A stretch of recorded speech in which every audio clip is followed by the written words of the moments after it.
excited to tell you about the unique features in MindTap for student success in college doing what works 3rd edition. I think the most exciting part really is the movable modules. So instead of seeing the plank say chapter 1, chapter 2, chapter 3, you're going to see that the planks are topical. So they are actually sections within chapters.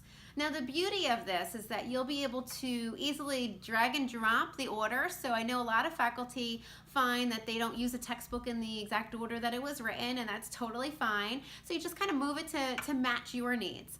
In addition, sometimes there's sections of a textbook that you may not want to use in your class. You know, for instance, maybe it's a 1-credit course and you don't have time to address all of the topics. You can just easily hide those from students so that students have a really streamlined experience in MindTap.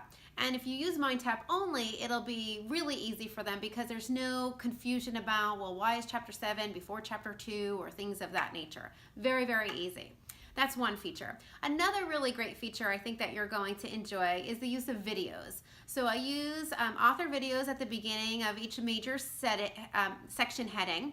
And what that does is it helps students really comprehend the text better and engages them a bit. But in addition to the author videos, you'll also see that there are several career videos. Candid Career has provided us with some resources that help students develop career skills and learn about things like using LinkedIn effectively. But in addition, they also have a nice series of informational interviews.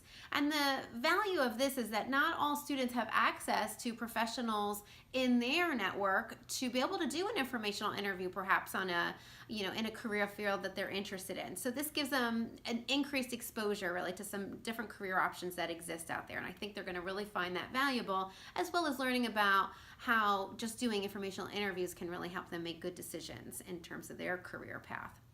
In addition, there's also exploring the research with the author videos where I go through all of the articles that are in the appendix and walk them through that so that they can better understand the research and get familiar with using scholarly sources. Now, in addition to the videos, there's one other element that I want to draw your attention to, and it has to do with a lot of the resources that are built in. So there are quizzes built into each chapter, and that really is a great way for students to practice what we call the testing effect, because we know that when students test themselves over and over, they're more likely to learn the content. I've also integrated all of the assignments. I moved the materials that used to be in the textbook, like the time for actions and stuff, and really streamlined and focused on the ones that I thought were most meaningful and integrated those into MindTap. So all of the activities, assessments have all been digitized. Those kinds of things are right in the learning path for students. And as the professor, you will have the option to move those around in any order that makes sense for you and your class.